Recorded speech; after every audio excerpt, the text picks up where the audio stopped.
You're about to watch what we call an extended clip of the Young Turks, and the reality is it's somewhere in the middle. It's a little longer than our YouTube clips, but it's actually shorter than the whole 2-hour show, which you can get if you're a member.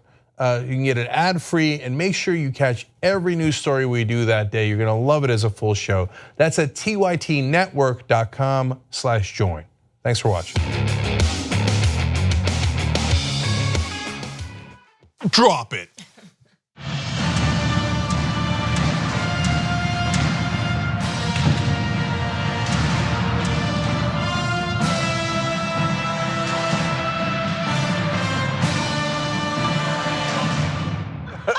All right, we got a Friday power panel. We do the news a little bit differently. I don't know if you guys know that. Okay. You do. Jayar Jackson, Cenk Uygur, Brooke Thomas, Francesca Fiorentini. Francesca, what a great name you have. Yes. Actually, everyone on the panel minus me has a great name. But anyway, I'm moving forward. Okay, this is a whole segment. As a separate was so much I could have said, but I decided not to Cenk's say it. insecurities about his name. Yeah. I mean, look. Look, I'm in the business of keeping it real. Okay. So first of all, Cenk is a strong name. It's a name I love. Spelled with a C is bizarre. It's not bizarre in Turkish, but it is bizarre in America. Let's just keep it real. And Uygur. Okay, and it's actually pronounced Uygur in Turkish. Oh, forget about it. Forget about it. You're not gonna do that. Yeah, no. My dad gave up when we first came here, and he's like, "Oh, we call it Uygur." His name is Doğan Uygur, and he's like, "Dogan Uygur," and we're done with it. And we're done with it. And we're done with it, right? and I'm like, "Oh, Dad, I can't believe it." At 8 years old, I'm like, "What a sellout, right?" Day 3 into elementary school, 3rd grade, I'm like, "Uygur it is," and we're moving forward. And by the way, my name is Matt. At least I get it's like the opposite. Like someone's always going, Brooke. No, we're looking for Brooke. That's me. I swear. Oh, that's Brooke. funny. That's funny. No, it says Brooke. Sorry. Right. Okay. So that was a fun random way of starting. Okay. Speaking of fun and random, we have a dramatic announcement. But not today. That's called a tease. What? Okay, so if you're a member of the Young Turks, you already got it in the postgame yesterday. But for the rest of you guys, I love you, but we'll give it to you on Monday. And I think you will love that announcement.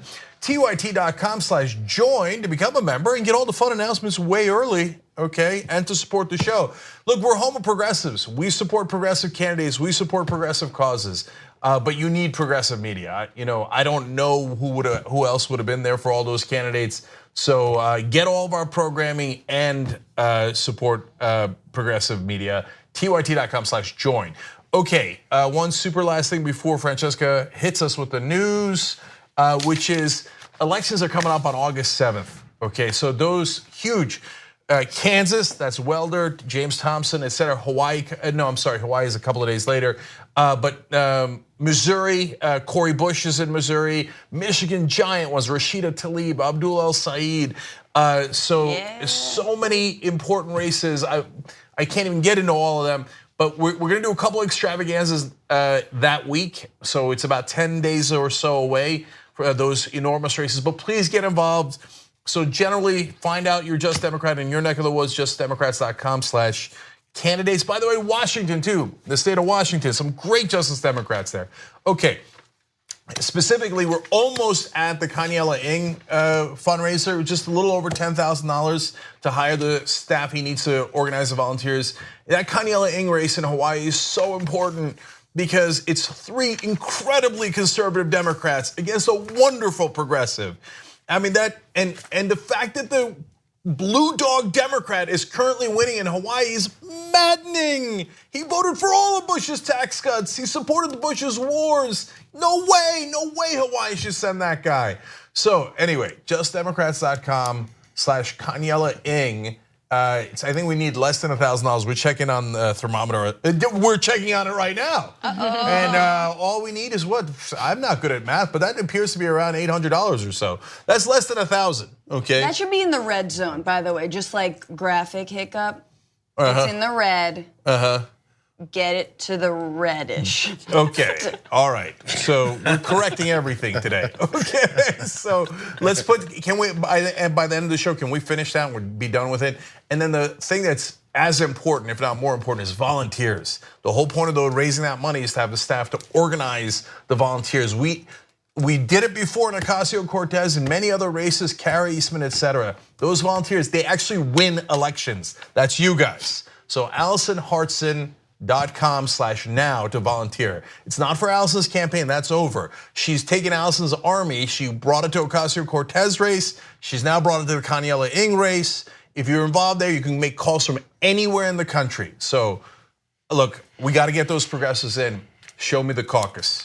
Okay, we came up with it last night in the post game. Show me a strong, uncorrupted progressive caucus that swings votes in the House. And that's called power. And you get to have that power. All right, now, Francesca, hit us. The fun stuff, the good stuff. Great. So, the president's former personal attorney, Michael Cohen, is swearing that Donald Trump did in fact know about that infamous meeting between Trump campaign officials and a Russian lawyer and potentially other Russian operatives that happened in June of 2016, that infamous meeting in which Don Trump Jr. was promised dirt on Hillary Clinton. Cohen alleges that he was present along with several others when Trump was informed of the Russians' offer by Trump Jr. By Cohen's account. Trump approved going ahead with the meeting with the Russians, according to sources. And yet, and here's the thing, Cohen privately testified last year to two congressional committees investigating Russian interference in the 2016 election, and a source familiar with that House testimony said he did not testify that Trump had any knowledge. So Cohen's claims weren't mentioned in separate reports issued by Republicans and Democrats on the House Intelligence Committee. Of course, Trump himself, the president, had to defend his honor and took to none other than Twitter, saying, "I did not know of the meeting with my son, Don Jr. Sounds to me like someone's trying to make up stories in order to get himself out of an unrelated jam. Taxi cabs, maybe." He even retained Bill and Crooked Hillary's lawyer. Gee, I wonder if they helped him make the choice, exclamation mark. You're welcome for that impression. Yeah, I was gonna say. So Trump is. Yeah. No, I thought my favorite part of the story was that Michael Cohen had turned on Donald Trump. But no, it turns out my favorite part of the story was your new impersonation of Donald Trump. You're which is welcome. unique. Of course, the story doesn't end there because the other person who is currently Trump's attorney, one of Trump's attorneys, is none other than Mr. Rudolph Giuliani, who last night slammed Michael Cohen and said that actually, in the same breath, that even though Cohen was a total liar, that he's also like a super good witness for Robert Mueller. What is your response to the headline? You did not look very impressed in the green room. No, I expected something like this from Cohen. He's been lying all week. I mean, he's been lying for years. I mean, the tapes that we have demonstrate any number of very serious lies by him back a year and a half ago. I don't see how he has any credibility. I mean, this is basically if you had a trial, and there won't be a trial here, but if you had a trial, you'd say, well, which lie do you want to pick? You want to pick the first lie, the second lie, or maybe some new lie? There's nobody that I know that knows him that hasn't warned me that if he's back up against the wall, he'll lie like crazy because he's lied all his life. There's no doubt in my mind that he's just not credible. I would not accept him as a witness, as a prosecutor. Before you're finished with him, you're going to have such a string of lies, you just can't trust him. And you put him under this kind of pressure, and what's his history been? His history has been lying under pressure. Good point, Giuliani. But let's see what you said about him back in May, speaking of lying. Are you concerned at all that Michael Cohen's going to cooperate with prosecutors? No, I expect that he is going to cooperate with them. I don't think they'll be happy with it because he doesn't have any incriminating evidence about the president or himself. The man is an honest, honorable lawyer, and despite the Times article today, which is totally baseless as far as I can tell. What a difference a few months make. Wow. Okay, so again, I'm not sure what I love more about this story. Is it the Rudy Giuliani faces that he makes? Why does he do this before answering questions? Okay, or is it the blatant, unbelievable hypocrisy? That was not May of 2008 or 1998. That was May of this year. An honorable lawyer, very honest. A couple of months later, that's some bitch liar. He's been lying for years. For years, his whole life, Right. his whole life. Okay, which of course leads to the most relevant question, which is, if he was a lifelong liar, why was he Donald Trump's lawyer? We need to talk about a relatively new show called the Republic, or UNFTR. As a Young Turks fan, you already know that the government, the media, and corporations are constantly peddling lies that serve the interests of the rich and powerful.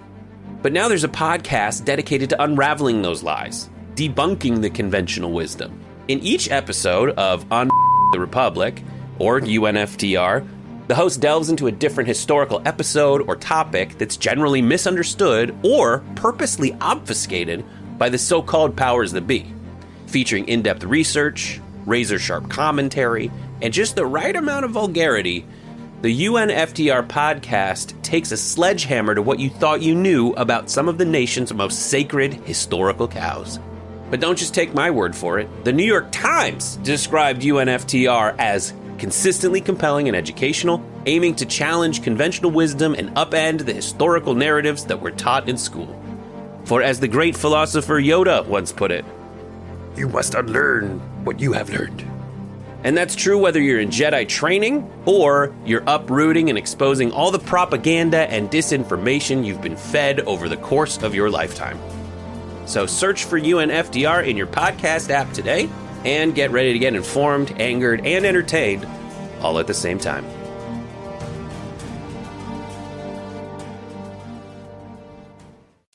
Why did Donald Trump hire him and retain him for years and years and years as his lawyer if you're now Trump's lawyer and you're telling us, oh, we've known all along that he was a liar? Because that's the point. That's why he was hired. No, obviously. And you can see how scared they are. They're incredibly like, oh no, he's just gonna lie. He's gonna lie about, is it story number 1 or story number 2? I really hope it's story number 1. Story number 1. Let's go with 1, Cohen. You know, I was talking about this on John's show. I think that like Trump and Cohen are like they're skydiving kind of in tandem, you know, and Trump's always thought he was gonna just fall onto Cohen, and now Cohen's trying to like separate the two of them as they're just flailing and flying. And I think Cohen might, because there's only one parachute. Remember this, there's only one parachute. Yeah, so I feel like Cohen might break loose. This is always fun when there's a band of thieves, you know, and they start turning on each other. Right. Everybody's dirt comes out. That's the fun part about this. So now, of course, he mentions, okay, taxi cabs, maybe in Trump's tweet that he's trying to destroy the man with now. He goes, maybe the taxi cabs, maybe there's other things we're gonna find out. Maybe you can continue to keep tweeting, not even necessarily talking, but continue to tweet about all the things that that your personal attorney, your family friend, beloved, always looked out for your back, did everything for you, as you said, not us, that you said, and maybe we can find more things. So the thought process doesn't go past the first step. You slight this guy, the president, he's gonna blow up the whole house on you and think that he's somehow gonna come out unscathed. He'll walk into the house, set it on fire, and not think of his escape route. Oh, that's such a great description of Trump. Yes. That is so Because true. it's just lies. That's the escape route. Like, even they are sitting there and being able, for Giuliani being able to say over and over and over again that this man is just to contradict something he knows he said months ago on a similar platform. Right. And there's no, follow. And I hate it because people like to call it gotcha journalism, but someone in that position can't call someone a liar in the midst of his own lie and it just fly. But that is how life works these days. You get to just change your story, and that's just where it goes. At some point with this meeting, he's gonna say, Trump's just gonna come out and be like, of course I knew about the meeting. I never He is, hired you're anyone. right. It's nothing. Yeah, No, exactly. that's not going to change a thing. Yeah, That's right. what he does every time. Like Karen McDougal, never heard of her. Playboy yeah. model, what do you mean? Like- Later, he's like, well, of course I knew her, and of course I slept with her, and of course I did everything I could to pay her off. What do you mean? What are you gonna do about it? But we've gotten so used to his lies. And every time there's a story like this, understandably, people in mainstream media, they're very, very careful, and they want to be neutral because they think they have Republican viewers and they don't want to offend them. So they're like, this might indicate that perhaps Donald Trump is changing his story. No, dude, look, we're past it. He's a pathological liar. And we've gotten so used to it that it's not even a big deal anymore. Like, of course he lied about McDougal. Of course he lied about Stormy Daniels. He said, oh no, Stormy Daniels never, that's the second of apparently many, many women that he had adulterous affairs with and then paid off, etc. I mean, the lies are literally in the hundreds, if not in the thousands at this point. But like, two things about this. I want to get to the substance of why this meeting matters so much and whether it's collusion. But to give you a sense of between Giuliani, Cohen, and Trump, who's lying? First of all, the correct answer is all of the above. Okay, Yes. don't think that Michael Cohen's a good guy. Okay, Michael Cohen's been working with Donald Trump for all these years and lying for Donald Trump for all these years. So there will be a healthy skepticism, and there should be, of him when prosecutors are dealing with him. There'll be a healthy skepticism on the witness stand if he ever gets on the witness stand, and it is easy to find his lies because he has been. It's true. He is a pathological liar, just like the man he represented, Donald Trump. But in this case, who's telling the truth? How do you know? So let's take me and JR as an example. So we've been working together for 14, 15 years now, right? So JR appears on air. He's also the senior producer of the Young Turks. So if we had a dispute and it was over me running into his car again. I'm not good in parking lots, okay? So we can have a dispute and you don't know who's right, who's wrong, right? But if I come out to you and say, let's say we parted ways and I go, JR is a terrible senior producer and he's been a terrible senior producer all his life. Well, then why did I keep him for 15 years working as the main senior producer of the Young Turks? Especially in this case, the analogy would be that like JR would be parking your car and hit his own car. Right, because he had nothing to do with it. Right, so that makes no sense. We could have a different dispute, who was right, who was wrong about the car, basketball, whatever it might be. But if I come out and tell you that he was a horrible senior producer for 15 years, well, that doesn't make any sense at all because I'm the one who hired him Why'd you employ and him kept for him so in that long? role. And that extra, sorry, go ahead. So just to finish that thought, so in this context, when Trump and his lawyers tell you Michael Cohen's been a liar his whole life, well, okay, which one is it? Did you hire him to be a liar because he's been working for you for well over a decade? Or did you just find out that he's a lifelong liar and you're the dumbest man alive? Now, come on. You know that you hired him to do that dirty work for you. And between those two liars right now, the one was more credible in this case, based on that alone, is obviously Michael Cohen. Absolutely. The extra layer to that analogy is also that the whole time for 15 years, you say, oh, I only hired him because of my own prowess. I picked the best people. Everybody that I touch turns to gold. Yeah. It's not because of their specific, their abilities or their knowledge. It's because I anointed them with my magic touch. Then, after someone says, because in that interview, I listened to the whole thing and my brain is still reeling from it, with Giuliani and Cuomo, the latest one just yesterday, he said, Cuomo asked him, what about this whole thing that Donald Trump chooses the best people? Shouldn't it go across the board to talk about his appointees, anybody he has around him in office? And he said, well, sometimes we get fooled. And after this many years, he found, we didn't know who this guy really was. So it took you this long. I thought he basically avoided the question. Fool me once. I thought you knew how to choose the best people. So therefore, shouldn't that carry to everyone else you have in office? Which of course you fired like 10 or 15 of them already by now. I mean, only because you were forced to after scandals. How could you go through all those legal cases and not realize you have a bad lawyer? Or a duplicitous lawyer? That makes no sense. It's the same thing with this analogy. Like I found out 15 years later that JR didn't edit all the videos. Right? That makes no sense, right? But he took that option off the table. Like if it's, did you know he was a liar this whole time and you hired him because of that? Or did you just find out? He took that because Giuliani just sat there and said he's been lying for years. Everyone knows he's a liar. Everyone's been telling me he's a liar. So. And who's everyone? Trump. Right. Yeah, exactly. Okay, but when did that start? And are we surprised that Donald Trump was lying that he didn't know about the Russian meeting?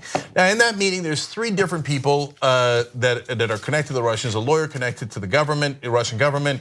Then you've got a person who's connected to KGB, former KGB officials, and then you've got a businessman who's connected to Russian oligarchs. I mean, it is a poo-poo platter of Russian agents, okay? So, and on the other side, you got Donald Trump Jr., this we already know. Again, they lied about this in the beginning. He said, what meeting? We didn't have a meeting. Right. Oh, damn it, you have emails. Okay, fine, we had a meeting. Here are the emails. I'll give you the emails, but like that's it, there are no more emails. Right. No need to ask further questions. And then they said, oh, well, yeah, there was a meeting, but it was about babies. And there's no way I told my father about babies. this. Yeah. There's no way. I absolutely did not tell him about this. It wasn't a big deal. I mean, look at Eric. Yeah, right. So they said, no, literally, by the way, they said it was about babies, it was about adoptions. And then they're like, okay, fine, just kidding. We were lying again. It wasn't about adoption. It was about how they were gonna give us dirt on Hillary Clinton.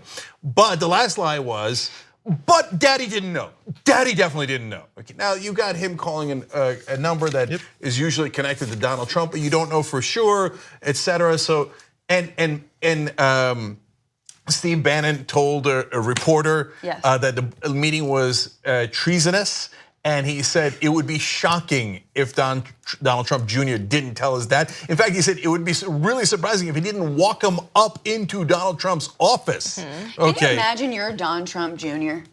Just like your whole life, you're feeling inferior, unloved, unhugged, just like your father probably was, and his father and father before him, and then you get this.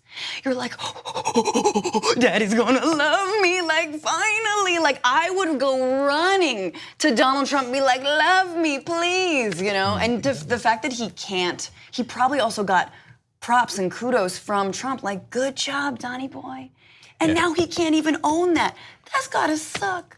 Yeah, and in fact, so to give you a sense of how right Francesca is, 2 days before the Russian meeting, Donald Trump said in public during the campaigning, he said, "Oh, I'm gonna have some dirt on Hillary Clinton soon."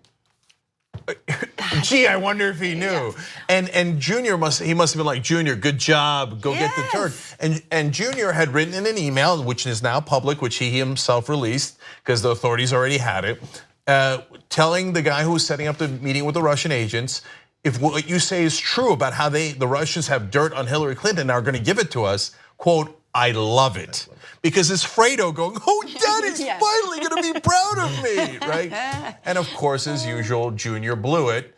And so did Trump. I mean, Senior's a total moron, just as stupid as his son. So he's like, oh, the Russians want to work with us to get my political opponent. Great, meet with their foreign agents. In fact, I'll go out and tell everybody I'm gonna have new dirt on Hillary. And that speech never happened because it ended up producing no material. So once it didn't produce the material, then they said, it didn't produce any material, so therefore we did nothing wrong. That's the final lie. Yes, the final lie is, At TYT, we frequently talk about all the ways that big tech companies are taking control of our online lives, constantly monitoring us and storing and selling our data. But that doesn't mean we have to let them. It's possible to stay anonymous online and hide your data from the prying eyes of big tech. And one of the best ways is with ExpressVPN. ExpressVPN hides your IP address, making your activity more difficult to trace and sell to advertisers. ExpressVPN also encrypts 100% of your network data to protect you from eavesdroppers and cyber criminals. And it's also easy to install. A single mouse click protects all your devices. But listen, guys, this is important. ExpressVPN is rated #1 by CNET and Wired magazine. So take back control of your life online and secure your data with a top VPN solution available, ExpressVPN. And if you go to expressvpn.com/TYT, you can get 3 extra months for free with this exclusive link just for TYT fans. That's expressvpn.com/TYT. Check it out today.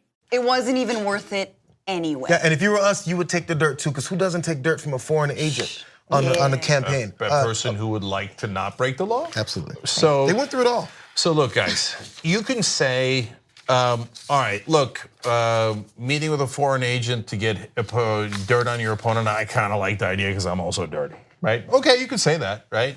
You can say, well, it's collusion, but not a big deal. Okay, I don't think it swayed the election. Yeah, I guess you can say that, but you can't really say it isn't collusion. It was clear in the emails, the guy who wrote to Donald Trump Jr. said he is connected to the Russian government.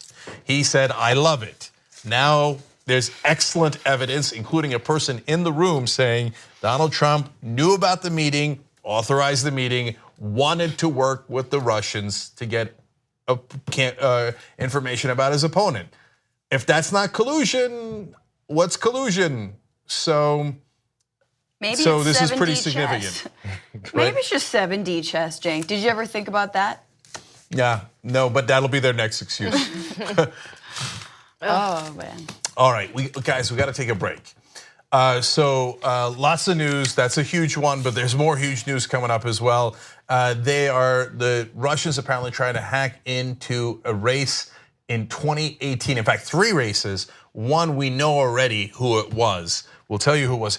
Was it against the Republican or a Democrat? I mean, Trump says they might be trying to help the Democrats. Well, we'll find out after the break. All right, back on the Young Turks. I've got a bunch of comments for you guys. Lauren writes in on Twitter, I love your name, Cenk. Why, thank you, Lauren. I appreciate that. That's very sweet of you.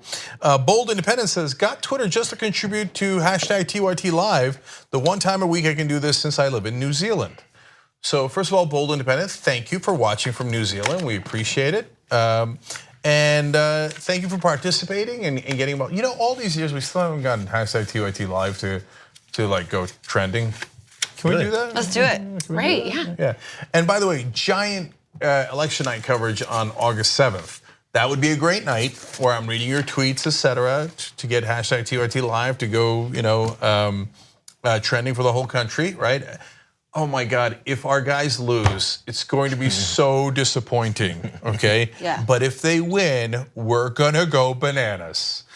Okay, so either way, it's a roller coaster ride and it's gonna be amazing. Okay. I want jank emojis coming out of that night, Yeah. no matter what. I mean, you I want your cry face. How does that 2016 after work? that election. It was. Oh, You know, there's some hashtags that have the little image after. We gotta But make Jank, that you happen. have Oh, a cry that's face. right. You have your little like. I feel like when you kind of mock the right, not that you're not civil, but you have that little. I like Oh, your cry yeah. face. Yeah. That could be the emoji. So, But we want the that night. so guys, You're gonna edit this out, I know. if Brent Welder loses, it will be devastating. If Brent Welder wins, it'll be fantastic. He's definitely going to beat the Republican. That I'm sure of. The primary is tougher than the general election in that Kansas race. He's already beating Yoder. Yoder is in a wave election. Bye-bye. Yoder is a goner. Okay.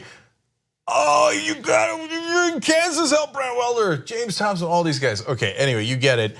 Jim Lawrence writes in, could you please let people know in Texas to check their voter registration? Several people I know who voted in the last elections were purged. So thank you for pointing that out. Thank you for using YouTube Super Chat. By the way, we have tyt.com/register. So that doesn't go to our site. It's a redirect to a government site that lets you check your particular state. How do you register? When do you have to register by? How do you vote? Okay, so tyt.com/register. We just did that handle just so that it's super easy to get to, okay? And then lastly, Southern Gent says, finally got my TYT membership after years of watching. Also figured I can give a bottle of wine each month to pay for membership. Thank you, we appreciate that. You can?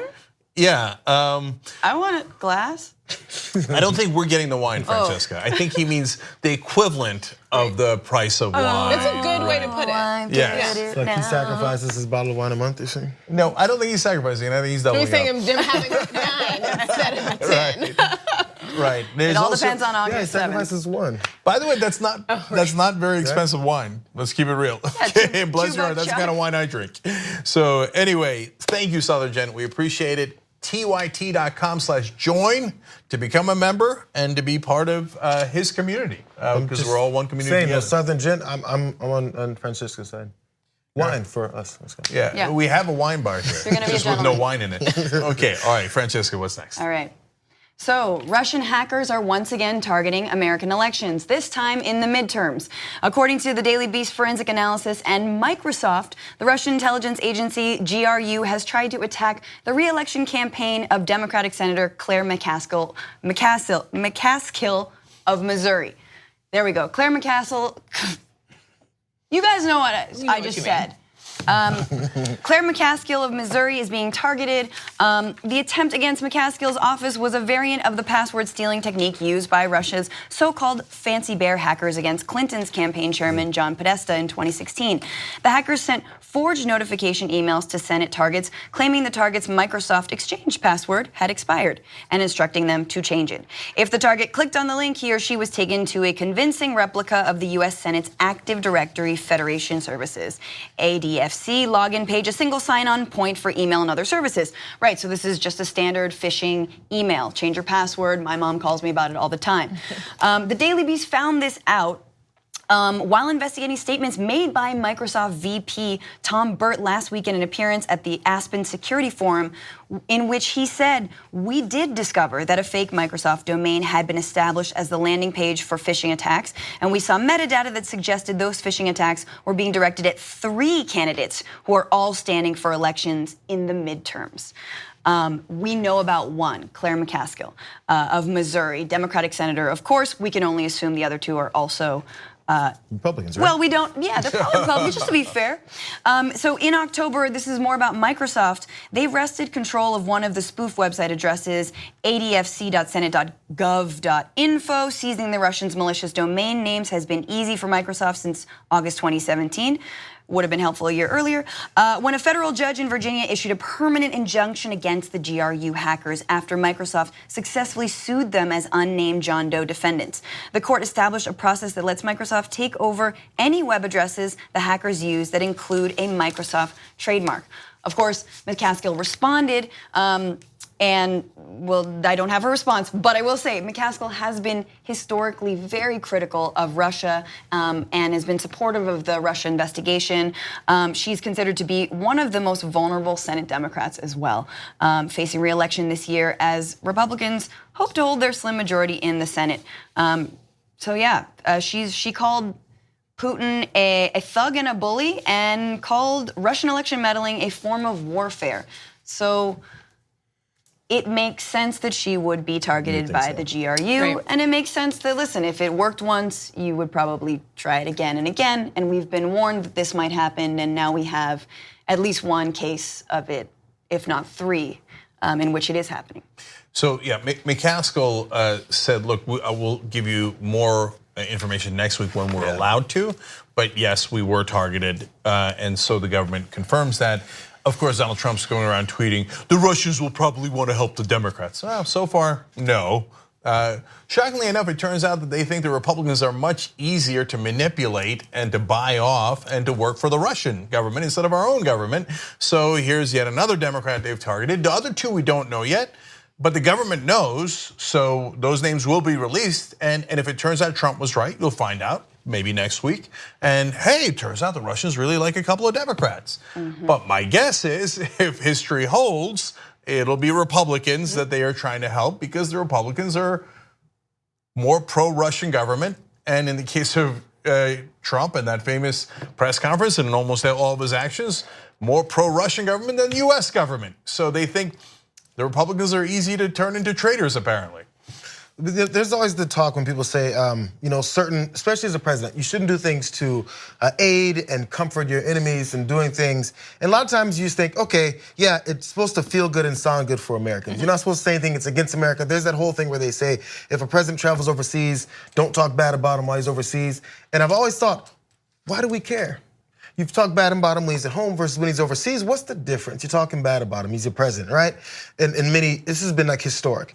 This is one of those times when those things that are said, like you don't want to aid and comfort your enemies, and also speak out against your intelligence agency, also say that none of these things are happening, also that there was no interest in Russia in doing this, which he's been doing since he was elected, since before he was elected. So this in real time, we're finding out how that works. So now they'll continue to do it because you've continued to provide them this aid and comfort. So now they can go right in. And then people say, oh, who cares? It's Claire McCaskill. I want Trump to keep his numbers with the Senate anyway, so it's okay. Now that aid has led to you supporting this kind of a subversion of our political system. Now you're supporting a foreign agency doing things like this. And as long as it's in your favor, Republicans are okay with it. That's how suddenly you've changed your brain from thinking, hey, let's support America, rah, rah, USA, to who cares? It's just that part of America. And that's, I think, the scariest part to me about all of this, no matter where you stand. And I know there's a lot of skeptics on the left and the right when it comes to how much Russia did or did not interfere. I don't know how, I don't know why. Despite all of the evidence, there's still skeptics, and that's fine. I think my problem is what you're saying, JR, is how Congress has politicized this so much to the point where, like, we have to rely on Microsoft. Like, thank you, Microsoft, for helping us. When it's like, actually, shouldn't senators' offices be equipped with those tools to be able to prevent these kinds of phishing attacks and have more robust cybersecurity on all fronts? I don't mean like, oh, so we can attack Iran's nuclear whatever. I don't mean cyber warfare. I mean cybersecurity, right? And I think it's important for those of us on the left and progressives to kind of be like, we can hold these two things at the same time. We don't have to politicize this. We can sort of defend getting smarter and being better all around. I think just what's so fascinating about this to me is that while the president is on international television saying there's no way Russia did have anything to do with this, that they are still currently doing it, like literally at that time while he's talking. Yeah, and in fact, he was asked by a reporter, hey, are the Russians still actively engaged in cyber warfare against us and interfering? And he said no. And then Sarah Huckabee Sanders had to come out and say he meant yes when he said no. And then later they changed their mind again. And Trump called it a hoax. And Sarah Huckabee Sanders came out and said, oh, the whole investigation is a hoax. There's nothing going on. Now, I want to give credit to some Republicans. Let's be fair. Okay, so Dan Coates is a huge right-wing Republican, former senator, and he's the director of national intelligence. And he's like, they're definitely interfering there. And it's not just a pass. He said right now, in 2018, their interference is pervasive and significant and active. Okay, so he is on the right side of this. He has all the information. He's the director of national intelligence. Lindsey Graham, Trey Gowdy, those guys. Now, I can't stand their policies. They want to get us into a war with Iran. So we have our disagreements, which is like 98% of what I think of those guys. But here they say, yes, the Russians are clearly interfering. We've seen the intelligence is true. On the other hand, there are Republicans like Donald Trump who go, wait, are they helping me? Totally fine. I blame Dan Coates. I blame my own director of national intelligence. I blame my own FBI. I think Putin's right. That's why they called it the Treason Summit when he said all that stuff in Helsinki. And then you've got the House Freedom Caucus. So the Jim Jordans and the Mark Meadows and the Matt Gaetz going around saying, who's investigating Trump? Let's fire him, let's impeach him. How dare they, right? And those are the brown shirts. So there is a range of different Republicans and their reactions here. And to be, I don't know why I'm being fair, but to be fair, because that's what we do. Right? But like, I'll tell you why I say I don't know why I'm being fair in a second too. But to be fair to McCaskill's opponent, look, we don't have no idea that he asked for it. In the case of Trump, he literally said in a press conference during the election, hey, Russians, why don't you get those 30,000 emails of Hillary Clinton? He literally asked for it. In the case of McCaskill's opponent, to the best of our knowledge, he didn't ask the Russians to interfere in the election. And by the way, it might really hurt him, because now if you're in Missouri, are you gonna help the Russians select their candidate for Missouri? Right, if you weren't paying attention, then you are now. That's right, so I don't blame that guy for it. The reason why it pains me that we're so goddamn fair to the Republicans and tell you which one's telling the truth, which one isn't, which one's et cetera, is because they never return the favor. If it was the shoe was on the other foot and the Russians were helping the Democrats, they'd be like, oh, the communists, we knew it. They asked for it. Oh my God, imagine if they were helping McCaskill. Which, like, every Republican would not give a damn that McCaskill had nothing to do with it. They would rip her to shreds. The president would be having a press conference. Definitely. Right now. If you're the GRU, just like, I'm not a spy or a hacker, but like if I was, I'd be like, maybe the other two should be Republicans. The other two of the three accounts that Microsoft says that were most likely hacked or tried to be phished, just to like, just to throw one in for good measure, be like, no, it's not political. See, we hack Republicans too all the time. But by the way, Francesca, to some degree, they did do that in 2016, and I would be shocked if they didn't do it again. Right. So that's part of why I say, look, no matter what, no matter how despicable they are, we gotta be fair in treating these people. So McCaskill's opponent, he didn't ask for it as far as we know, and so they are trying to cause chaos. And if you're trying to cause chaos and rip this country apart, it would make sense at some point for them to pick a couple of random Democrats and progressive Democrats more so, right? And go, oh yeah, here, let's hack their Republican opponent.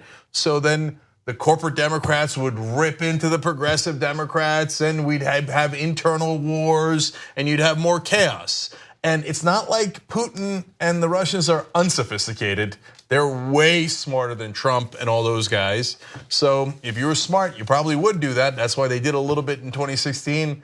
And unfortunately, probably more to come. I kind of want to just to continue on this. I think that, yes, I agree with you. There are some Republicans who are doing the right thing. But at the same time, House Republicans last week just blocked basically an appropriations bill introduced by Representative Mike Quigley to add $380 million for election security. That's not the same thing as hacking campaigns, but it is securing and having states feel like they can be more equipped when they're trying to protect the integrity of their elections. And I think it comes down to, I mean, here on TYT and on this show and progressives, we want to get out the vote. It doesn't matter. We don't get out the vote and say, hey, vote Dem, or vote progressive or vote this. No, I mean, I think people have their favorites, but the point is to vote.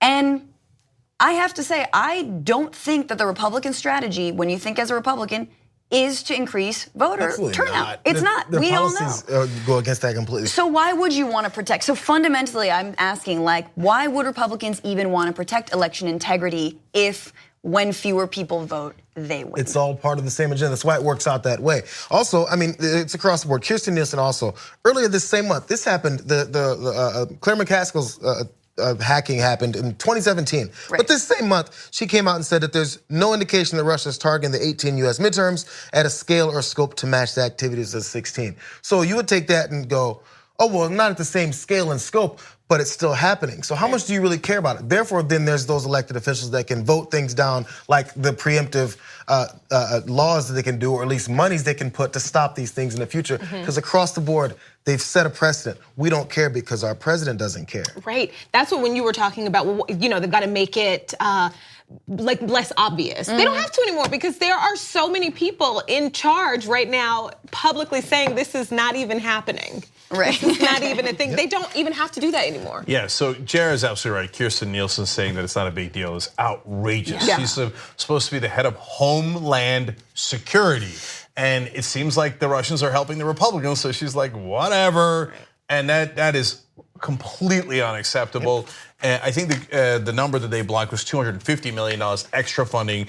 And that's also completely unacceptable. Why wouldn't you want more secure elections unless you thought a foreign government was going to rig the elections on your behalf? That's outrageous. And that does border on traitorous, right?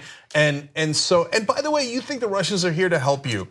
They want chaos, you idiots. At some point, they could also turn on you if you just give them the keys to the elections. And what if you're not guarding the hen house at all? Then the Chinese come in. Do you know who the Chinese are for? The Pakistanis could come in. The Saudis can come in. Well, the Saudis are probably not going to figure it out, but look, but a lot of others can figure out how to get into our elections, and it is an absolute disaster. And last thing is, guys, look. We're progressive. I mean, we call ourselves home progressives. I want progressives to win, right? But we would never push for laws that say, let's make sure Republicans can't vote. Yeah. That's a giant, giant difference. We would never push for, Sri Lanka is on our side. Let Sri Lanka hack the vote. Right. That would be unbelievable. But also not a bad idea. If you're listening, hackers in Sri Lanka, headline, TYT host calls for Sri Lanka to help Democrats in 2018 midterm 8. Right, so we would fight that with every fiber of our being because we actually care about our democracy. And that's a giant difference. You actually want what's best even for those voters too, because you believe in the policies and the things that you think would help the country, not just your own interests and pockets. Because actually helping the entire country helps the people that you think they're hoarding all of the power and money to anyway. Exactly. All right, one more story here. All right. Americans don't want a war with Iran. Surprise. Despite what Donald Trump has been tweeting lately, according to a new HuffPost YouGov survey, only 23% of Americans said that they'd support the US declaring a war on Iran. Voters who backed Hillary Clinton, of course, in the last election, seem to be the most vehemently against the idea. 82% opposed and just 6% in favor. Non-voters are also opposed, 48% to 20%. Voters who back President Donald Trump's campaign are more likely to support a war against Iran, but even among that group, backing remains below majority level, with 47% saying they'd support declaring war and 29% saying they'd oppose it. This sort of comes at a very interesting time as well, because it turns out this whole week with sort of Iran seeming like this thinly veiled cover to distract from Donald Trump's other foibles, the Australian government is sounding an alarm that maybe there is a US plan to preemptively attack Iran. Senior figures in the Malcolm Turnbull government have told ABC, which is a news outlet there, that they believe that the United States is prepared to bomb Iran's nuclear capability, perhaps as early as next month, and that Australia is poised to help identify possible targets. And secretive Australian defense facilities would likely play a role in identifying targets in Iran, while Canada would likely play no part. Sorry, Canada. And or thank you, Canada. Please, Canada. Yeah. So it's sort of weird because there's some kind of internal whistleblowing around, is this happening, is this not happening? And related to that, I think news out of TYT, in fact, this week, Rudy Giuliani apparently, and Trump's personal lawyer, and John Bolton, Trump's national security advisor, have been meeting with basically an Iranian opposition group 5 times since Trump's inauguration. This is the People's Mujahideen of Iran, or MEK for short, which was designated as a terrorist organization by the U.S. State Department up until 2012, at which point it was removed from the State Department's terror list after an intense lobbying effort. I'm not sure by whom, but just some more background on the MEK. They've killed several American service members and contractors, attempted to assassinate a top U.S. general, and attempted to kidnap the U.S. ambassador to Iran, Douglas MacArthur II.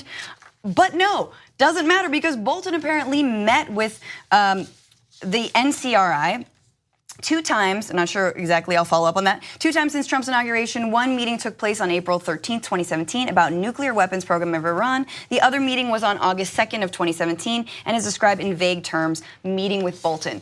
So essentially, this is some new reporting that we've done that shows that Bolton and Giuliani, I don't know why he's included, but Bolton, we know John Bolton, national security advisor, he has advocated throughout his career in a first strike approach with Iran, and posts these really belligerent tweets from Trump and also, from President Rouhani. It's looking like that might have already been in the works, and who knows if it could actually come to pass. It's very, very worrisome. The first thought when you said this was after, I wasn't here when he did it, but I remember when Trump threatened the Iranian president via Twitter. Never threaten the United States again or you'll suffer consequences the likes of which few throughout history have ever suffered before. Sounded a lot like the Fire and Fury line he did when Trump was sitting in the meeting room with his staff and was doing this. Yeah. And he said, North Korea will be met with fire and fury like the world has never seen. I was like, man, he likes going through the same thing, consequences the world's never seen, blow up the world type of statements. So first I was thinking, oh, he's just making more of these bluster. Next, we have a summit with the Iranian leader, and then also say he'll give him anything he wants, and as long as he kissed him on his cheek, we're good. Except this time, Bolton's involved, and has been involved since 2017, before he was officially this national security advisor. And we know what Bolton did when he was with George W. Bush. He helped start wars. So that's where it got serious. And then also Australia's backing of it. Yeah, so most important part of this story is the news out of Australia. Yes. So if there's bombing that starts next month, that's monumental disaster. And I know why the Republicans want to do it. There's a lot of reasons why the neocons want to do it. They believe it helps the right-wing government of Israel. I don't think it helps Israel at all. I think they're incredibly stupid and it will backfire on Israel, America, and everyone else, the whole world. But Trump has different motivations, and it's, oh my God, Michael Cohen's flipped on me, and hey, if I start a war, everybody has to rally around me. As usual, in his infinite stupidity, I think he has miscalculated that. I think that people will not be happy that we started a war with Iran, and in fact, that's why the polling there, well-timed, shows you that 23% of Americans support the idea, only 23%. So what Bush and Cheney did, and Bolton was part of that group before the Iraq wars, they spent a lot of time lying to the American people, aided and abetted by the mainstream press, so that they got you to believe that Saddam did 9/11. In fact, when we launched the war in Iraq, 7 out of 10 Americans believed that Saddam had personally attacked us on 9/11, which wasn't true, let alone the weapons of mass destruction lie, right? So, but what that did was it built up a lot of support for attacking Iraq, so that the position would be popular and would help Bush get reelected. This knucklehead hasn't done any of that. And he's gonna bungle himself into a war to try to do distraction and rally the country around him when less than a quarter of the country wants the war. So, I mean, it's going to be, I think, a disaster politically, but I don't want any, for him, but I don't want any part of that. I don't want it to hurt him. Because I don't want the war. The war is a terrible idea, terrible, terrible idea. How come we're finding out about this through Australia? Like, that's my concern. Well, Francesca, that's a great question, and there's a very easy answer to that. Because there are progressives in Australia, and when our national security guys go, hey, can you help us find nuclear targets in Iran? They're like, first of all, there aren't many, if any, because remember, we actually did take away their nuclear energy program. They never had a nuclear weapons program to begin with. And they're like, wait, what are you gonna do? You're gonna bomb Iran next month? Somebody leaked this, right? Because we gotta try to stop it, right? Because in Australia, they haven't all lost their minds. The president speaks so frivolously just on Twitter about war and we're gonna get you. This is not the first time that there's been threats like this, and I think that there's this idea that people are okay with this because war usually means two sides, and nobody likes war generally, so it doesn't make me feel like, yeah, get him. It's scary, and I think that's why that number is in the 20s because. Yeah. Nobody is like, this is exciting. We're not talking about Golden State versus LeBron. Like, we're not talking about our livelihood. And it's like joking about, hey, we're gonna kill all your people. Let me just let you know this. Be scared. That's scary for everybody, even the stronger team. And and in Fox News, they say it's gonna be easy. We could wipe out Iran with a push of a button. They said that last week on air, right? And let me tell you something. It ain't gonna be easy. And they are way underestimating Iran. I don't want the conflict in the first place, and then if the conflict starts 2-2-2, I don't want us losing any guys, but etc. But I'm not telling you that because like, oh, hey, watch out for Iran. I'm telling you because I'm warning you. Right. Iran is actually much stronger than Iraq, and it's 4 times the size of Iraq. And if underestimating Iran is a deadly mistake for us. Don't do it. Yeah, I think, Cenk, though, like even hearing you start to talk about that, I'm like, I'm being triggered because. Let's walk this back. Like they do not have nuclear weapons. Iran does not have a nuclear arsenal. They use nuclear energy. Part of the Iran deal was supposed to defuse any of Iran's nuclear war ambitions, sort of nuclear weapon ambitions, right? And that was a really important piece of diplomatic legislation, a huge win. And of course, because it's something that was negotiated under Obama, Trump wants to undo it completely. I think that I had another thought and now it's gone. Go to it, because the calculations would be, first off, connect Iran's deal with Obama. Enough of you guys who support this guy hate Obama, you're gonna hate anything that's associated with him. Fine, now we have one aspect to go after Iran with this on. The other thing is weren't you at the football game last year? Weren't you at the basketball games? Weren't you at the baseball games? We do our military honor all the time. We do the flags, we make sure that the flags are shown, the color guard, everything comes out. Pride in your military. Therefore, you can't be against any wars or else you hate your military. That's the age-old thing they pushed, I mean, way before the Iraq war, but that was the one they went with. Support the, remember those bumper stickers everybody had with the ribbons? Support the troops, support the troops, support the troops. That doesn't mean support random wars, because supporting the troops, guess what? Those troops don't want to die over nothing, and also actually fulfilling this guy's ambitions to get more power. So those are the two things they're still banking on Americans still being on board with this for. And I'm hoping we've gotten a little smarter, because we haven't been in the past. The last thing I was gonna say on that is that I've been thinking a lot about just what it would take for the American population to get on board with more war, and that's obvious. Terrorism, any kind of terrorist attack, right? And I think that we all need to be on our toes in terms of if there is any kind of aggression by ISIS or someone who claims to be ISIS or whomever that could be easily flipped and turned to Iran's been abetting these terrorists, we will see that 23% through the roof. And I think it's on all of us to sort of, again, pull us back from this brink. We know that terror begets terror, that war is terror, and it's led to nothing but death and dead. Yeah, and so that finally leads us to the TRT Investigates story, great story by Ken Klippenstein that Francesca told you about. Look, ISIS, by the way, to be clear, is opposed to Iran. They hate the Shia. Right. They attack the Shia more than anyone else. They hate the Shia more than they hate America. So anyone who tries to trick you into thinking that ISIS is connected to Iran is totally lying. They are mortal enemies, okay? And then there is a group, though, supporting terrorists, and that is unfortunately, a lot of the establishment in this country. I was gonna say neocons and Republicans, and it's true. This report reveals John Bolton and Giuliani met even after the Trump inauguration with these guys 5 different times. MEK, Mujahideen al-Khalq, right? They're terrorists who not only target Iran and try to murder innocent civilians inside Iran, let alone government officials, but also have targeted Americans, including an American general. But it's not just Republicans. A lot of the establishment turned and decided that these were our terrorists. People like Howard Dean went and spoke and got paid. And people I like went and spoke and got paid. And it's heartbreaking. And so, and by the way, if you notice, they got taken off the terrorist list, not under Trump, but under Obama. Right. And so that did not happen because some weird terrorist cult that's opposed to the Iranian regime somehow collected power. No, they are funded by other people. We can't say definitively yet, we'll look into it more, but I would be shocked if MEK is not now funded by right-wingers that think that they are supporting this country or perhaps other countries in the Middle East, okay?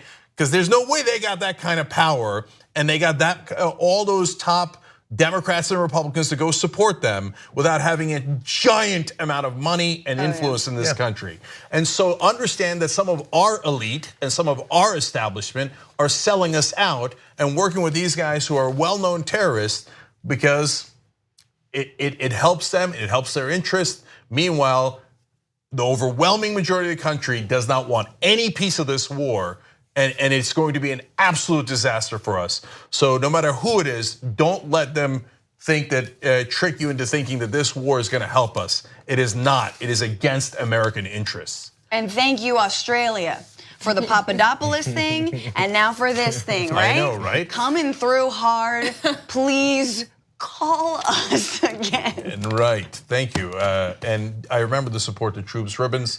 They were the same color as JR's shirt.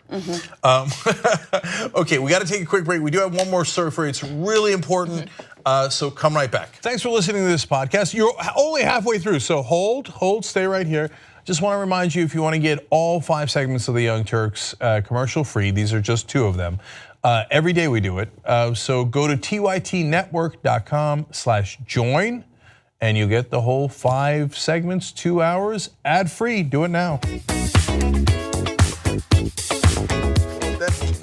Okay, back on the Young Turks. Okay, a lot of things to get to in a little amount of time. So a couple of quick comments here. Severin writes in on Twitter. Love that Francesca is on the power panel. Thanks TYT for having her on. Yes. Gonzo Tokyo writes in, Cenk, my son just said, quote, most cool people have weird names, in reference to you. Yeah. Well, thank you to Gonzo Tokyo Jr. And then YouTube Super Chat, the Million Man Movement is trying to help a brother out here and giving us some tips. They said, you're missing out on $100,000 annually to put your videos audio on Spotify, TuneCore, CD Baby platforms and collect residuals, 99 tracks per release. It's easier for some, even us with premium. Francesca, I missed you from Newsbroke, Too Strong. So thank you for the shout out to Francesca. Thank you for the tip. We'll look into it. Appreciate it. Speaking of looking into things, this weekend, Alexandria Ocasio-Cortez going to help another Justice Democrat, Abdul El-Sayed, running for governor in Michigan. He is one of the strongest candidates I have seen in a long time, massively organized. The amount of volunteers he's got there and the ground game he has is unbelievable. The amount of money he has raised from individual donors, unbelievable. So they're going to a rally together, and of course we will broadcast it. So if there's a progressive rally, it is almost certainly on Facebook.com/Rebel HQ. So TYT Politics has been renamed Rebel HQ. And so it's in Grand Rapids. It's a Saturday at 11:30 a.m. Eastern. And Ocasio-Cortez and Abdul Sayed will be there. So check it out at Facebook.com/Rebel HQ at that time. Okay, Francesca, what's next? Before we get to it, I just want to clarify, we were speaking about Iran and how John Bolton, the National Security Advisor, and Rudy Giuliani met with the MEK, which is this opposition group in Iran that used to be on the terrorism list or on the list of terrorist organizations, and their political wing is the NCRI, which I mentioned, the National Council of Resistance of Iran, just so you know. Oakland, California continues to mourn the killing of Nia Wilson. Nia was an 18-year-old African-American woman who was stabbed last Sunday night at a BART station along with her sister Latifah by a white man named John Lee Cowell. Cowell is a violent felon, who was out on parole and was arrested on Monday after a day-long manhunt. Police say they don't have evidence that the killing was racially motivated or that Cowell was a member of the white supremacist group the Proud Boys, who happened to be holding a meeting the following day. But of course, many people are making those connections between our current political climate and the growing amount of white supremacist organizations and systemic racism, including the Oakland mayor. In a statement, Oakland Mayor Libby Schaaf said that although the attacker's motivation is not yet known, the fact that his victims were both young African-American women stirs deep pain and palpable fear in all of us who acknowledge the reality that our country still suffers from a tragic and deeply racist history. Some things to know, of course, there have been a lot of protests, a lot of people tweeting in solidarity and posting photos of Nia using the hashtag #SayHerName and Black Lives Matter. The situation, though, of course, was made worse by local media, specifically KTVU, which when they found out that a young woman had been murdered at a BART station, of course, the photo that they ran was this, a photo of her holding what looks like a gun. But people on Twitter and people who've been basically tweeting at KTVU and demanding an apology have said that's not a gun, it's actually a cell phone case holder. It's unclear what it is, we can talk more about it. The National Association of Black Journalists and Bay Area Journalists Association said that this photo is basically an attempt to dismiss her humanity, silence those who view her death as a racially motivated attack. Such depictions reinforce unconscious bias, particularly against people of color who are overrepresented in stories about crimes and violence. Like I said earlier, a lot of celebrities have come out in support of Nia Wilson and finding justice for her, using the hashtag #SayHerName and all that. Anne Hathaway took to Instagram, I believe today, and she was one of the biggest celebrities to write something that was really powerful. She said, white people, including me, including you, must take into the marrow of our privileged bones the truth that all black people fear for their lives daily in America and have done so for generations. White people do not have equivalents for this fear of violence. Given those givens, we must ask our white selves, how decent are we really? Not in our intent, but in our actions and in our lack of action. I just want to update that Cowell is being charged with first-degree murder. He's not, however, being charged with a hate crime. So we might, I don't know because I haven't talked to you guys about this off air, have some disagreement on the panel about this story, but I want to give you more context. So a great job by Hathaway and others to speak out. We asked for white NFL players to take a knee as well, so white celebrities speaking out is great, but we should also note that an overwhelming majority of the people who speak out originally were, of course, African Americans and strong leaders in the community like Nina Turner, who's also part of the TYT podcast network. And she immediately spoke out, and so did many other wonderful progressives across the country. Lots of black celebrities. Yes. Lots of like major black celebrities. Yeah. And specifically ones in Oakland, like Kalani, who's a singer in Oakland, spoke out immediately and got a lot of attention to the story. So, and the picture with Nia in it, that is definitely a cell phone case. Now, the parts we might, I don't know. I'll tell you my opinion. Let's just put it that way, okay? I don't know at all that it's a hate crime. I don't think that there's necessarily any evidence of that, okay? Second of all, I don't blame KTVU as much as some others do, because it does look like a gun. And so you wish they had done more diligence to find out that it isn't, but I can understand why they thought it was a gun because it looks like one. Okay, now it turns out again it's not. And now, but before anything else, I want you guys to have the context as to why people are so angry about those things. But can we stop there right before you talk about, because like the gun thing is important. They go out of their way, though. Also, we have to be honest about this, to find those pictures, because when it's a black person, we saw this with Trayvon, we saw this with Mike Brown. Because then you have a black person who is an activist, and they realize that it took 30 scrolls to find that nasty picture, to find that picture of his pants sagging, to find that picture of the young woman looking over sexualized, to find that picture of her holding up a cell phone as a gun. She was 18, and just as we can say the police don't have to come out and immediately say, because the killer was white and the victim was black, that it will be a hate crime, just that we give them space to say we don't know yet. The media cannot vilify and can't go out of their way to vilify black victims, and they have to take responsibility for what that does to the system. And the history of this disrespectful. I mean, beyond the context, Cenk, obviously the details matter, and I'm not saying they don't matter, but as a news organization, you imagine if she were white and they found a photo of her drinking a beer, or smoking weed or whatever it is. But if they found a picture of her looking to carrying a gun, I think they'd probably run it. So, but let me give the context. Hold on. No, let me give the context. The context that I'm referring to is, this is, I think, a particularly poor example of it, but they do it in every case. That's why progressives, African Americans, people who care are really upset about it, and I understand why they're upset about it. So when Trayvon Martin was killed, they think he might have been suspended in school. Are you kidding me? They think he might have smoked pot once. Which teenager in America hasn't smoked pot?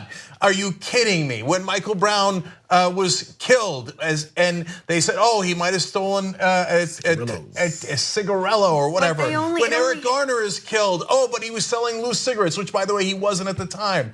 So that's the context that I'm referring to. But those are so if you're wondering, because what's that? The point is that those were only black victims. We're not separating her from black men. I'm agreeing with you guys. I'm agreeing with you guys. I want you to understand. That's what I'm saying. Because if you're not familiar with that context, you might just look at that picture and go, what are you guys getting all upset over? It looks like a gun. What's the big deal? And I hear you, it does look like a gun. But the overall context is, the reason people get upset is, as soon as an African American is killed, immediately the media, the police go on a witch hunt, if you will. What did they do wrong in their lives? Why did they deserve it? And so there's a constant search for, but they had it coming. And so that is the context in which why people get upset when they see that picture. Because it seems like, here we go again. It seems like they're saying, well, did she deserve it? When she didn't do anything. She was just standing at a BART stop doing nothing when she was viciously murdered. The police chief said it was one of the most vicious murders he's ever seen, right? So let me give you further context into hate crime. But there's no excuse for running that photo. I know you're saying, I guess it makes sense. I think that's what I'm taking issue with, is you're like, it makes sense that they would run it. And I don't think that if the victim were white, they would have run a photo of her. And let's say the perpetrator were black or Latino, right? The woman who died on the pier, who was shot accidentally, and he was ruled innocent on the pier, that Trump has gone over and over and over. All the undocumented immigrants, yes, he was an undocumented immigrant. Did we see a photo of her holding a gun? And if she had been photographed holding a gun and put it on Instagram, or a cell phone case that looked like a gun, we would have never seen that photo. So Francesca, that is a great point. So look, I keep telling you, I think I get it, that it definitely looks like a gun. It isn't, okay? But the point Francesca is making, so just think about it for a second. The white girl who was killed in San Francisco by the undocumented immigrant, did they do a search of her Instagram account to find anything that would implicate her? And think about how weird that would be. She's the victim. Why would you go on a hunt to find out something to blame her for? That doesn't make any sense at all. But when the victim is black, what does the media do? Well, let me go look for something to blame them. But why? Why? In this case, it's not even a cop shooting. I know why they do it in cop shootings. A cop's got to be innocent. It's got to be their fault, right? But in this case, it's not even a cop. It's just a random guy who murdered her. Why do you have to go and try to look for something incriminating about her? That makes no sense. So great point, well received, etc. Now the other context that I want to give you guys, why do people assume that it might be a hate crime? Because there's good reason to assume it. Now in this case, I'm not sure that it is, but hear out why people go, well, I'm worried that it is, right? So for example, they did a study of 52 of the largest cities in America, over a decade. And police arrested someone in 63% of the killings of white victims, but they did so in just 47% of those that had black victims. So people are worried, hey, are you paying enough attention to this, cops? Because when they immediately said it was random, it actually alerted people to, oh no, they're not gonna try to find the victim, right? Because they're not gonna try to find the assailant. Because disproportionately, that is what happens in this country. They care a lot more when it's a white victim. That's the facts, those are statistics over a giant number of cities and cases and over a huge period of time. They put a lot more police effort into finding the assailant when it is a white victim as opposed to a black victim. And I know what the right wing thinks, oh, well, I thought you guys didn't want cops, so now all of a sudden you want cops. No, it depends. Are the cops coming to help us or are they coming to kick our ass? Right? Of course it depends. It's like saying, oh, are you pro-water or anti-water? I don't know, am I dying of thirst in case I'm pro-water? Or am I a protester and you're hitting me with a water cannon, then I'm anti-water? It depends. So yes, we want the cops to solve these cases, and there was understandable concern that as they delayed in this case, they might not actually get the person. They did, eventually they did, and they got him actually within a day. So I actually think that that's not bad. And I'm not positive that it's a hate crime. I don't see evidence of that. But the statistics bear out that it often is a hate crime. The cops on average do not pursue those as vigorously as they do when there's a white victim. So that's why I'm trying to give you the context and so you can understand why people are so upset about this, other than the vicious murder that happened. Right. Yeah. I mean, I want to like. Do JR or Brooke want to talk about this? Because I think that Anne Hathaway pointed to something really important, which is like the daily aggression, and especially living in Oakland or especially living in a place that is, like poor or whatever, like you're more susceptible not just from like white violence and police violence, but also community violence, et cetera. So we're talking about young black women, some of the most vulnerable people in the country. I think what happened here also is it's an illustration of our society. So every time there's some kind of thing that happens, and then black folks are at least seen on a wide scale as whining, want to be quiet, look how far we've come. Responses come whenever you call someone a thug, which is the reason why the picture came out with the cell phone case that looked like a gun. People got upset because it's a continuing thing that always happens. And then when you bring up stats, like you say, oh, the majority of black victims, their cases don't get investigated as thoroughly by the police. I mean, we've heard about that since forever. Police don't show up to certain communities. But then the excuse is always, oh, what about all that black on black crime? Yeah. What about Chicago? That I could go to Chicago as if Chicago is just. If you've ever stepped foot in the south side of Chicago, you know how passionate black activists are about crime and about cleaning up their own communities. It's disgusting and it's racist. And those things get said so much that it gets flooded to everyone's minds. That so when things like this happen, this murder highlighted every time that we've decided to shove aside the problems that we have with our racism in our country. So the hate crime thing has to get overlooked potentially because of the other hate crimes that we overlook. So then this one, since it doesn't have this stark, actual, detailed connection to it being a hate crime, we can write that off. Okay, fine, write it off right now. But there's other problems we've had. The television station doing this. She was a rapper. Oh my God, what does a rapper do? That's why they looked up some pictures and decided to have something in her hand. Who was the girl who graduated from Kent State, holding a long rifle across her back, and she celebrated the next Tommy Lauren? She's got like 1 million followers. That's a powerful American photo, but this one is a dangerous one. What is the difference? So we all know what's happening. She promoted that photo and then goes around and is wearing American flags on the beach and talking about how awesome she is. So it's the approach to the way people have been treated in our society since the beginning of many black folks being brought here in the first place, and it continues. So it highlights how much people will say we've come a long way, which we've come some, but then they're still harboring all those same feelings, and it's on display right now with this, and it's bringing up a lot of emotions because this is what people have always been saying.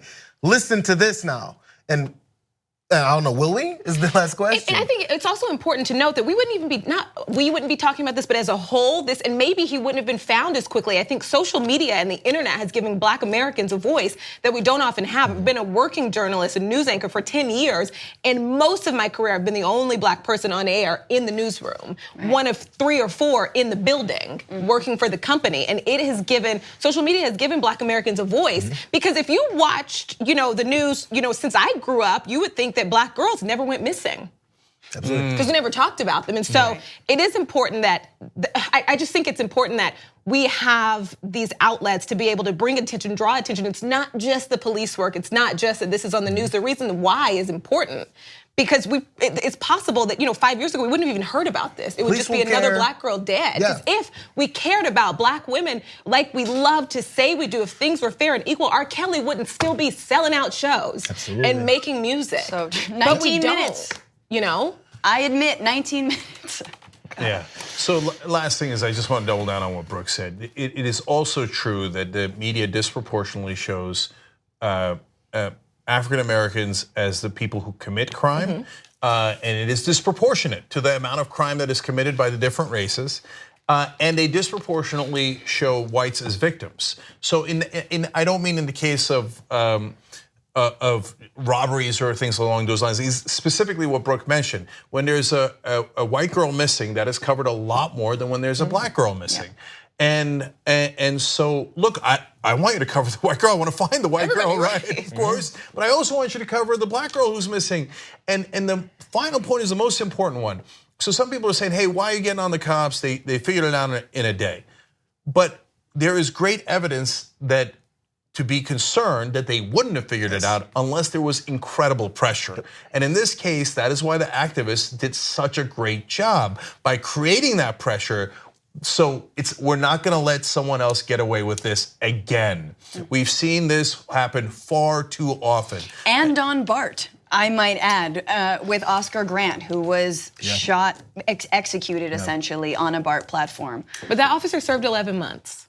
Yeah, I mean, that is why people are frustrated, because there's no justice when somebody only serves 11 months on a crime like that. And I think that's exactly right. I think Nia Wilson is a symbol, and I think JR, you spoke to that, I think Brooke, you spoke to that. It might not have been a hate crime, but the fact of the matter is that hate crimes are on the rise, and she was a beautiful young 18-year-old woman who was murdered in cold blood, and it just highlights the crux of so much of systemic racism and hatred that is long overdue to be solved and to get justice for not just her, but so many victims of both police violence and actual racist hate crimes. So, God, I mean, may she rest in peace, and I am so happy that people like Anne Hathaway and others are speaking out. It doesn't mean we don't remember the facts of this. This man was mentally disturbed, he was mentally ill, he committed these things before, but we can still lift up people like Nia. For sure. Yes, and police are still investigating, so the final conclusion has not been reached yet as to the motive, if there was any, of this crime. Okay, all right, we gotta go. Thank you guys to everybody on the panel. We're gonna come back, obviously, we got a theoretical second hour. We're gonna have 3 more segments, but they're really, really important stories, so please come right back. Thanks for watching what I hope was a lovely edition of the Young Turks. Now, you know that is 2 of the 5 segments that we do because that's free. We wanna have you support independent media and come watch the whole show that we do every day. That's 5 segments overall, no ads at all. That's at tytnetwork.com/join. Come become a member. Thanks for watching either way. Thanks for listening to the full episode of The Young Turks. Support our work, listen ad-free, access members-only bonus content, and more by subscribing to Apple Podcasts at apple.co/TYT. I'm your host, Cenk Uygur, and I'll see you soon.